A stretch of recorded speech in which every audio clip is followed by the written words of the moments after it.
So working backwards by this guy, Colin Breyer and Bill Corner, two early Amazon employees that were there from like the 90s. It keeps the ideas documented, keeps a living record of it. That was something that they were big at Amazon, having a printed physical copy so that we know that this exists. Maybe you write up the 6-pager, but it's in conjunction with it. The feedback loop gets shortened. It's not exactly the same concept, but it's similar. As more sellers come on, that actually improves the selection itself. And so it comes full circle as your input metrics go in, you're moving that wheel faster and faster. And that what really pours gas on the flywheel is using money from your growth. What's the scuttlebutt? So, what is a scuttlebutt? Anybody hear anything? Scuttlebutt!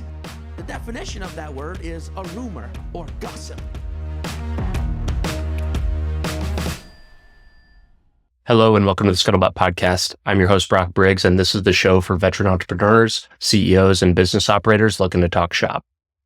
Today, you're going to be hearing some of the fundamental principles Amazon used to grow from their first sale back in the late 90s to $575 billion in revenue in 2023. These principles come from the book Working Backwards by Colin Breyer and Bill Carr, two early Amazon employees. The format of this show is a little different than a traditional interview. Outside of this podcast, I lead a peer group of veteran CEOs. We meet every 2 weeks to talk business, get accountability from peers, and have a private space to share wins and losses with each other. When we don't have an expert speaker in, a member of the group gives a presentation on a subject they know well or a problem that they're having and need help with. This recording is one of my presentations to the group. If you're a business owner looking to meet with peers and discuss some of the issues that you're having in your business, let's talk and see if it's a fit. You can apply at the link in the description. We're bringing on a couple new people and would love to talk with you. This presentation does have slides and visuals. If you're not watching on YouTube, I highly recommend that you do so. You can find that link in the description as well. Enjoy. So I am going to do a brief talk today on the book Working Backwards, Inside Stories and Secrets from Inside Amazon. My boss went on a tear a couple weeks ago and said, hey, you need to read this book right now. And we're implementing everything that's in this book. And so I basically got to work on listening to it. And I think that there's some like super valuable, pertinent things for kind of the average non-Amazon based business. So I'm going to share my screen here. Do a little this. And then slideshow. Okay. Can you guys see this? I can. Well, can you guys? Yeah. You can see it? Okay. Cool. Okay. So Working Backwards by this guy, Colin Breyer and Bill Corner, two early Amazon employees that were there from like the 90s. So they definitely know quite a bit about the business. And so they walk through some case studies about Amazon and some of the most interesting things that kind of came out of working there from the 20 or 30 years that they were there. What we're going to go through, there's 4 big takeaways that I had. There's a couple more in the book, but I summarized them into 4 points: how to build, how to hire, how to lead, and how to measure. Amazon does these things very interesting, has different kind of non-conventional ways of attacking them. And how I have this broken out is I'll talk about what they suggest or what they did, and then maybe talk about some implementation steps about how we could maybe do that. I thought this quote from the book was interesting from Colin. He says, I can say confidently that the extra time we spent slowing down to uncover the necessary truths was ultimately a faster path to a large and successful business. This is a pretty recurring trend throughout the book, is not being in a hurry to hire people, not being in a hurry to change things, really just taking an honest look at what they have and understanding it before making the next move. So this first section, how to build, 3 main points of this are on 6-pagers, something called a PRFAQ, and customer obsession. So first off, this is broken into 2 pieces. So whenever Amazon would basically an idea for something, let's say that they want to institute a process or a new initiative or a project, anything that is new that is changing the way that the company operates, the way that they come to basically pitch that idea is in something called a 6-pager.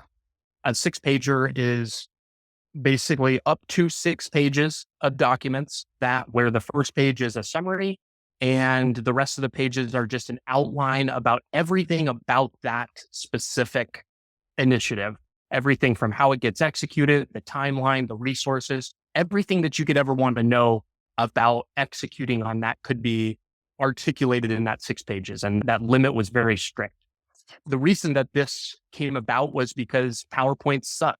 I know I'm giving you one right now, but they really hated the PowerPoints. And so what they did is they would say, okay, you want to stand up a new initiative. You need to write this 6-page document. You are going to basically print it out, and all of the executive leadership is going to come and sit down in a room for an hour or however long. And the first 10 to 20 minutes are just going to be sitting in silence while everybody reads the 6-pager. And there's no other like tipping people off beforehand. Somebody has an idea. They write out the 6-pager. They bring it to the meeting and everybody gets a physical copy and they sit down and read it in silence together. The purpose of that is so that there's not preconceived ideas about things. And it's like bringing everybody in on the same level. We actually just did this at work. Our director of people, she had a real big problem with our monthly all hands. We call it a cub, but it's basically just right now our CEO just gets on and talks for an hour and this really sucks. And so she literally wrote this 6-page document of, hey, this is how it's negatively impacting employees. Here's 10 different ideas that I think we can implement. Here's what that will lead to. Here's the costs of that. Like just completely outline the whole thing. The idea is once you break it down and present, then you do a Q&A and then you make a decision like, hey, do we need more information? Does the person who presented it they need to go back to the drawing board? Hey, maybe this is a good idea, but we need to flesh it out a little bit more. It's just a really interesting way to look at a new initiative. And it just is not like people dreaming up ideas and then you start going off of something. It's like a defined process for how you stand up new initiatives. So I thought that was really interesting. The silent review at the very beginning is a really powerful thing. And it's weird when everybody is sitting there just reading the same document. But I've seen it be effective already in our business. The second document that they do, and this is all kind of process-based operations, I guess. It's very defined. This is how we do things. So that was for pitching. The 6-pager is for pitching new ideas. So let's say that they want to execute on one of those ideas. There would be a document drafted up called a PRFAQ, which stands for Press Release Frequently Asked Questions. And essentially what that is, this is the origins of the working backwards title. When you start with the idea of a press release, you're going and let's just say that I want to stand up a new product in our company. We start with writing. The very first thing we write is the press release of us releasing that product, which sounds really weird, but in a press release, just think about what the components of those are. It's a quote from the CEO. Hey, this is what this is going to do. Our customers are going to love it. You're talking about the desired end state. And then the second part of that is the FAQ. It's, hey, what would people be asking about at that product? If we outline the customer is going to get this by doing this, what would people want to know specifically? How much does it cost? How much time commitment is there required? And you actually write out each of those questions and then answer them.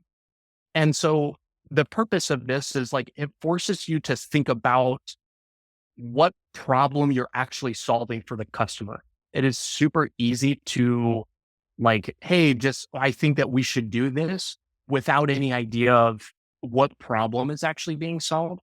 And then it draws the connection between you and the customer like immediately. I said most companies sit around thinking about how to charge more for their products rather than creating things that solve the customer's problem. there were a couple examples of this they talked about in the book, like Netflix's original model was DVD rentals. And then they went and actually added streaming as a free benefit, which ended up becoming the whole business later on. Amazon Prime had something similar. They started out with basic shipping stuff, but they've repeatedly added two things over time. And that starts with thinking about, hey, what is it that the customer actually wants or needs? There's a couple couple other benefits of doing this PRFAQ. Talk about this a little bit on the next slide in implementation, but primarily it outlines the direction that you're going to go and how you're going to get there. And so that keeps you on the path to actually executing that. I don't know how many projects I have started, and a couple months in, you end up just completely diverting course because something shiny came up because I didn't have a document saying, hey, this is actually what I'm trying to go to. It's just in the moment opportunity-based selection. So the PRFAQ is designed to prevent stuff like that. In the Notion doc that I was talking about earlier, I have a copy of this PRFAQ, a blank one. So you guys can check that out if you are interested. Couple points on implementing this type of thing. Every pitch and plan for execution has a defined format that's followed ruthlessly. This is how we pitch ideas. This is how we execute ideas. It keeps the ideas documented, it keeps a living record of it. That was something that they were big at Amazon, having a printed physical copy so that we know that this exists and you don't lose the files and get changed with dates and all that. But it avoids scope creep. That's what I was just talking about, of changing course midway. Identifies the assumptions that you have to make to reach those goals and allows you to work backwards from that desired customer end state. Highlight the benefit of having everybody sit down together to talk about stuff. One of the things that this will do in your org is it will make sure that everybody knows exactly what you're talking about. There's nowhere to hide when you hand somebody a document that says, this is what I want to implement. Like a lot of times you'll ask somebody, we can figure that out, or I don't really know about this. No, this pins them down. There's nowhere to go. Like you have to have that outline before you can even do that. And it's a powerful thing. Starting with the end in mind always keeps the customer and how you can serve them best at the focal point of the conversation, which, as we know, is how we win in business. I'll pause there briefly. Thoughts, questions, concerns?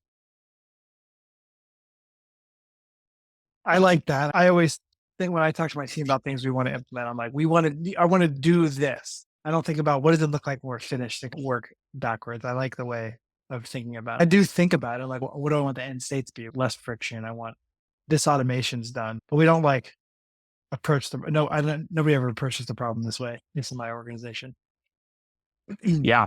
It's easy to just look at the next step in front of you rather than what am I actually wanting to accomplish? And then it's definitely harder. It's not easy. It's a difficult practice. And I think by default actually forces you to think longer term. You're like, ultimately, like we'd like to be way bigger. In a perfect world, I would want this. And I think that speaks to a lot of the great things that Amazon's been able to accomplish because that desired end state, it's aspirational almost. Yeah, Brock, hey, it's Brandon here. I was going to say the thing that was going through my head when I was listening to that is that it's a really good framework for change and implementation. For me personally, we run a business with 9 employees. 2 of those employees are myself and the other owner. So really 7 employees, most of whom are, low skilled hourly delivery drivers or warehouse workers. The only other manager we have is our general manager. Thinking through that about guys who aren't white collar workers and aren't used to office work, how to bring those guys into the fold. Because I'll tell you, our delivery drivers are not going to write up a 6-page or whatever, but I still value their input and want them to, participate in the change process. So figuring out a way to bring those guys into the fold under this framework is something that I'm now thinking about. Well, and I think that some of these things in here sound like very big business style things. Like they sound, I don't know, like you said, our organization is less than 10 people or whatever. I think some of the broader concepts of what they're actually trying to get at though, are they're super widely applicable. Like you said, how do we bring people into that conversation? Yeah, they're probably not going to write up a piece of paper, but they definitely will be able to understand, hey, what is it that we're actually trying to achieve? And maybe you write up the 6-pager, but it's in conjunction with it or something like that. Yep. Good point. Cool. So I got a lot to cover here. So I'm gonna keep flying. Number 2, how to hire, hiring process, slowing down, and bar raisers. So one of the big deals that they harp on in this book is like how important hiring really is. I think we all know how important hiring is, but not actually. And I think that it's really easy in a small business and it happens at all levels of business, but you're always like in a hurry to hire somebody. Like you're always just, man, we're down a guy and all of a sudden everybody goes to 60-hour weeks to make up for it. That's a problem. And that forces your hand to hiring.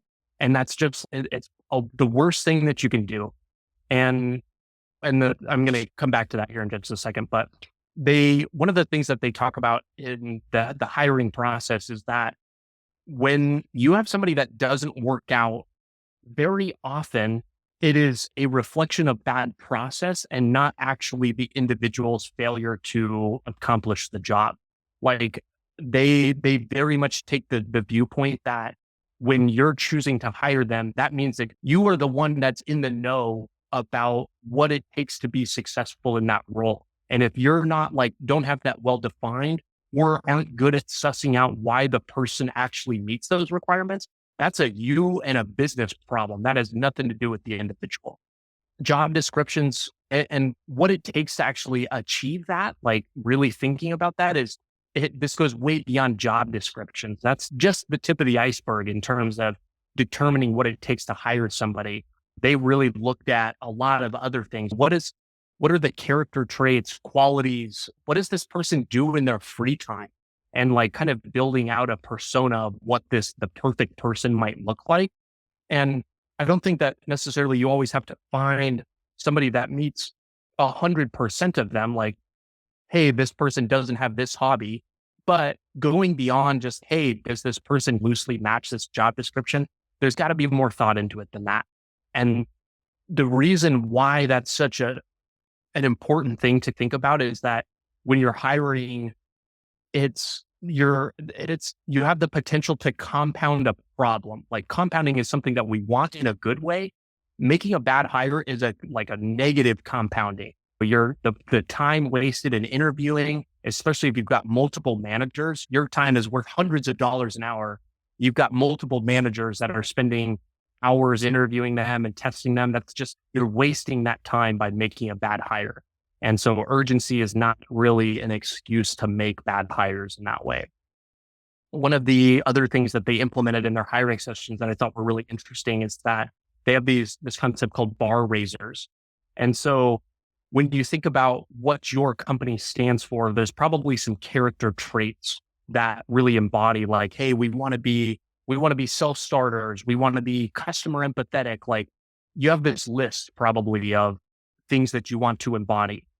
There probably are people in your organization that embody specific traits better than other people. And those people should be identified. And so they had this concept called a bar raiser where let's say that you're looking to make a new hire in finance and they obviously need to be really good behind the desk. They need to know the numbers and whatever. Then you have somebody called a bar raiser, somebody that's really embodies the empathetic part. They're really customer empathetic. This finance person is not even going to be touching customers, but you actually have that bar raiser who is not a hiring manager, not like a direct report, basically completely unrelated to that position. You have them sit in on the interview because they will basically be superimposing the empathetic trait and the trait that they're really good at onto that potential hire, even though that they have nothing to do with the circumstance, really. They talked about having people in retail sitting in on engineering interviews. Obviously, they're not going to be a judge of how good the person is, in the engineering role, but that's what the engineering manager that's doing the interviewing, that's what they're there for.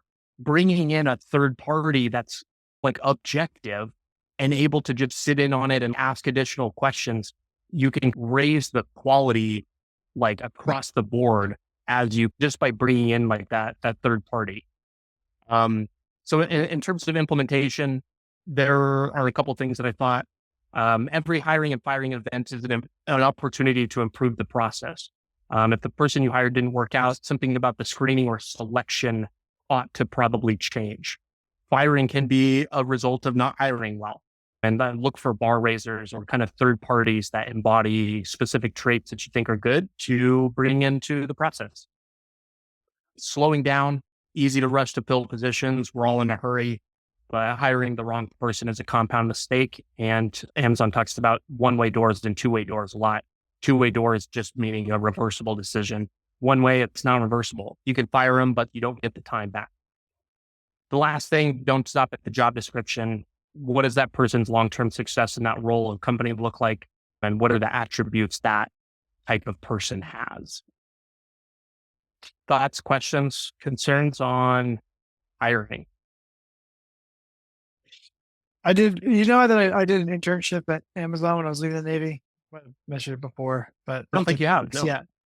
I worked at their Seattle corporate office, and it was through the Department of Defense skills bridge kind of program thing. The Navy was still paying me, but Monday through Thursday, full time, I worked at Amazon. It was interesting. And the bar raiser thing was a huge deal back then too. It was like, already have such a big, it was basically the concept specifically was the next hire has to be better than 50%. Like it has to raise the bar. Like every hire has to improve our organization or they're not a good fit for our organization. It was like the bar raiser concept, at least how it was explained to me by people at Amazon, which obviously was an interesting concept. That'd be everyone's desire, I think, is to, with every subsequent hire, improve the organization as a whole. No, that's super cool. The lengths ago, my wife's been in the tech space for 10 years now. And the number of interviews they do for even just one candidate, it takes up so much bandwidth. It's crazy. But I guess the old sort of hire slow adage is what they live up to. But it's incredible to me because I run a small firm and company.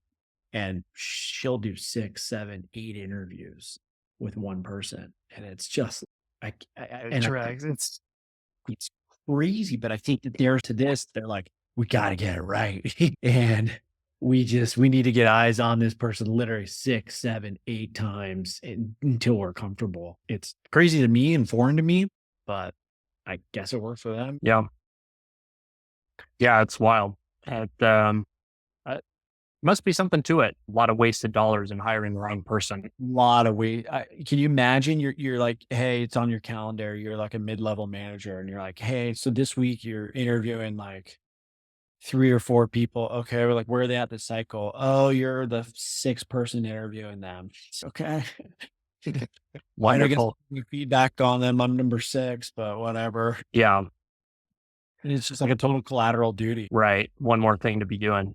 Well, we're going to jump into this next section just for time's sake here. How to lead single-threaded leaders, codified business rules. So one thing that Amazon's really big on are these ideas called single-threaded leaders or single-threaded owners. It's basically one person with complete control over an initiative or a project. And I have 2 different graphs here about why this is different than like a traditional structure. If you're listening to this, you probably run a business. And if you run a business, you're probably worried about things like paying your workers, finding good employees, or getting new customers. Maybe all of the above. To make matters worse, you can't bring these problems home to the dinner table, and you can't share them with your employees. If you think you're the only one with these problems, you're wrong. Every business owner has them at one point or another. The only question is what you do about them. That's why I started Militia, a private network for veteran entrepreneurs and business owners. Every 2 weeks, we meet with 8 other business owners in different industries to discuss some of the issues that you're having, learn what's working for them, and hear from expert speakers. It's professional development, but for you as the CEO, networking, learning, and most importantly, the relationships to help you grow to get to the next level. One member called it like having your own personal board of directors. If you're looking for other CEOs to discuss some of the problems you're having and how they're tackling them, you can join us at militiaveterans.com and apply to see if it's a good fit. Thanks so much, and back to the show. So in a traditional one down here in the bottom right, we have an engineering manager is going to be over all of the engineers, but the engineering manager will also be next to like the product manager and the designer and whoever else. This isn't a tech instance, but same thing applies. And it basically just presents a really disjointed problem where there's not one person that is in charge of the team. They had this single threaded owner or single threaded leader idea up in the upper left here, where one person would basically be able to oversee everybody that it would take to accomplish one initiative. And so that sounds a little bit scary because, especially if you're going to be over engineers or whatever, but what it does is it creates like a self-sustaining unit. And in Amazon, they would have these teams right here. And basically the team would be responsible for paying itself. Like they're going to increase sales enough to the point where they on features that team specifically works on to where that they pay for that team. And so they've got everybody in house there to make a decision, and they don't have to the single threaded owner doesn't have to go to anybody to ask for approval for anything. That's wild to me. And you create these pods within the company for development stuff. What does that require? And how you can't just let people rip in these small pods and just do whatever you want. It requires codified business rules. And what that means to me is I do a little bit of coding on the side, and coding is very much so it's very if this, then that. Every single circumstance is defined, and the code will know what to do if a certain instance happens. And that is important in business too. And I think it's actually required for the single threaded leader concept to be implemented, because that single threaded owner is going to need to know, hey, what is it that the business does if this happens? How does this align with the company objectives? And if you don't have your rules written out about this is how we handle situations, or this is what we should be optimizing for as a company, they will never be able to make decisions that close the loop on not needing third parties to make decisions. So in terms of implementation, a lot of us are in orgs not big enough for something like this quite yet, but we basically need to, the idea is that you get everybody that is working on something in the same room and don't have disjointed responsibility about reporting. You hear a lot about hiring for your weak spots. Don't use that as a crutch to not understand what's going on. And if you're going to be if you're going to have things in your business that are multidisciplinary, like engineers, VAs, all of these different things, you need to know at least a little bit about that. That was a big concept in the book, is managers operate at all levels. You need to know a little bit about everything. And they really, I don't want to say making generalized leaders, but they didn't use that word, but they really talk about how you need to know everything that's going on with each of your people.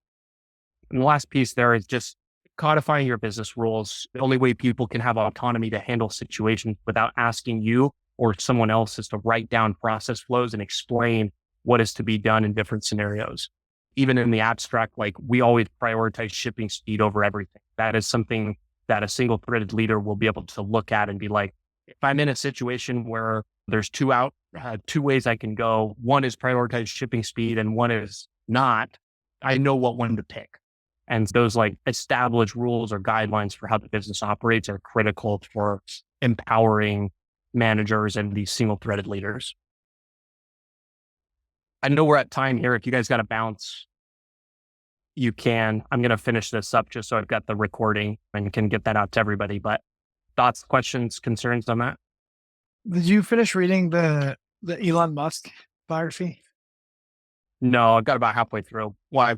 Okay, so I finished. I read it all, and it was after I had trouble getting started because I was finishing the Dune series, and I couldn't stop reading the Dune series. So I finally finished the last of the Dune series. I started reading Elon Musk and finishing maybe a week or two, and he talks a ton about that. What you were just talking about, the way bringing engineers and the designers right next to the assembly line. Everybody's on the same page. They can see the feedback loop gets shortened.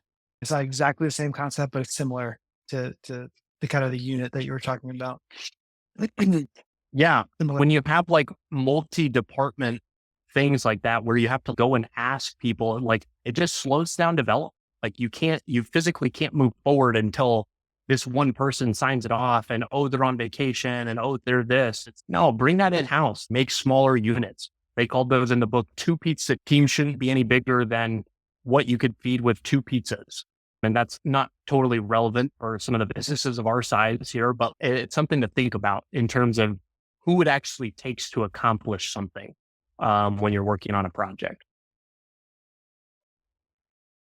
Any other thoughts on that? Good. Last one, how to measure input metrics, DMAIC, and flywheels. So this last section is like, need to start with the acknowledgement that like over the long run, value accrues to the businesses who serve customers the best. I think we all know that in theory, but sometimes it needs to be said. The customer experience is something that is reflected in how the act of the customer being served. That is a reflection of what is called an output metric. And those output metrics aren't inherently controllable. Amazon really harps on the difference between the input metrics and the output metrics. Output metrics are things like your stock price. They talk about that in the book a lot. Output, that's an output. What your sales are in a year, that's an output metric. Those are things that you don't have a direct control over, but you do have control over the inputs that drive sales. And so they really go down the rabbit hole on making sure that you know what the actual inputs to your business are.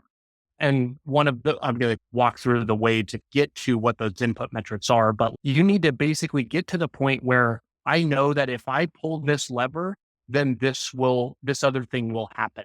So for sales, let's say that you're an outbound sales organization.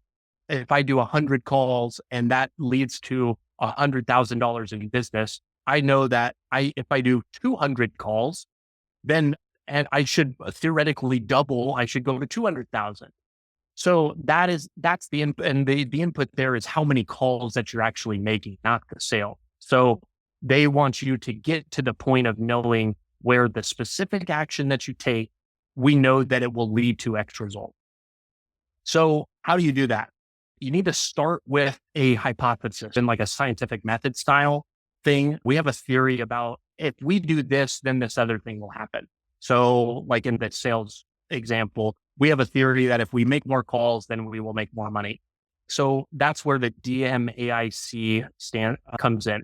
So you define what it is that you're measuring, what you're looking to accomplish, the scope of that and all that.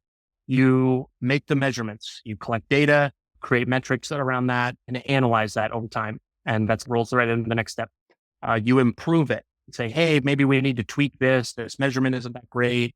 You want to be getting closer to what the next step, the control is like. Now we need to modify that and then standardize it and say, basically get to the point where you know, hey, this equals this.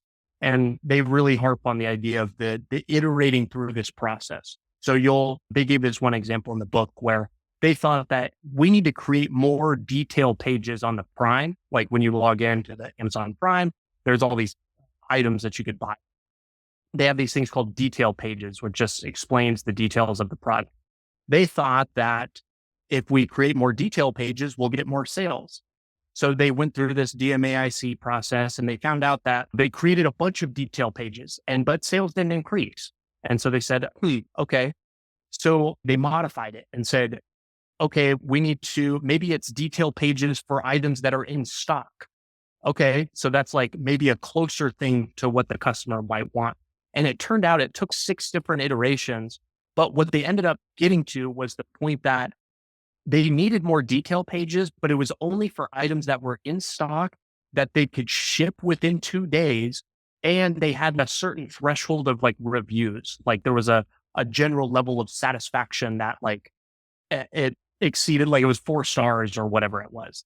So the point of that is your original hypothesis may not be right, but you need to continue like iterating through this DMAIC process to get to the point where you know, hey, when I pull this lever, this other thing happens. And so once you arrive at that point, then you can just throw gas on the fire. You know exactly what drives sales. Let's do more of that. So why does that matter?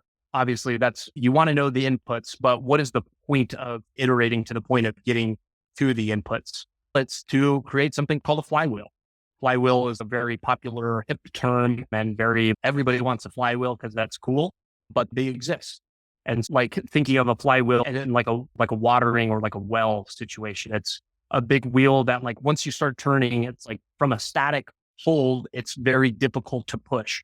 But as you push it, you gain momentum. And over time, it becomes easier and easier to go. And at a certain point, it will self-sustain. Like it will begin to feed itself and just keep growing. Amazon's flywheel is basically their input metrics for their retail business that they ended up getting to was price, selection, and convenience. And we see those played out in their growth kind of flywheel here. So they have selection. We need a bunch of different items to sell. Having more items available to sell will increase the customer experience. They'll want to shop there more because they can get items that they need. That drives more people to come to Amazon to buy stuff because other people don't have it, or they know that they will always be able to order it from there. That increases the amount of people that want to sell on Amazon because, hey, if there's traffic here, let's take advantage of that. And then as more sellers come on, that actually improves the selection itself.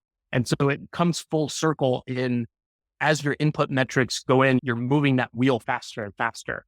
And that what really pours gas on the flywheel effect is using money from your growth to lower cost structure, which Amazon is notorious for. Like they want to drive the cost down of things. And so like I talked about Amazon Prime earlier, where they just keep adding features to it. They've got grocery delivery, they've got video, they've got all these things that they're just adding to it. And that just is stacking value for the customer. And so as you reduce the cost of things and make things more valuable to the customer, that just drives the customer experience even further. And so that is just like lowering cost structure and like generally lowering prices for customers and or improving the features that are available. It's just gasoline for the flywheel. In terms of implementation, really want to only focus on things in your business that you can control or your levers. You don't really know your business until you know what your levers are. And what that means is when you take a certain action, if you double the amount of outbound calls that you make, you should know exactly what happens as a result of that. Second thing, DMAIC, it's an iterative process, like the scientific method. I believe when I do this, this other thing happens. And so you need to work through those until you get to the point of connecting the input and the output. Finding true inputs to your business lets you create flywheels. And then one other just like side note about how they look at metrics over time. Amazon looks at their metrics on a rolling 6-week basis in the last 12 months. And there are certain times and places to like measure and other timeframes, but those are a super effective timeframe to look at where you are and like the micro level and how that compares to your growth over time.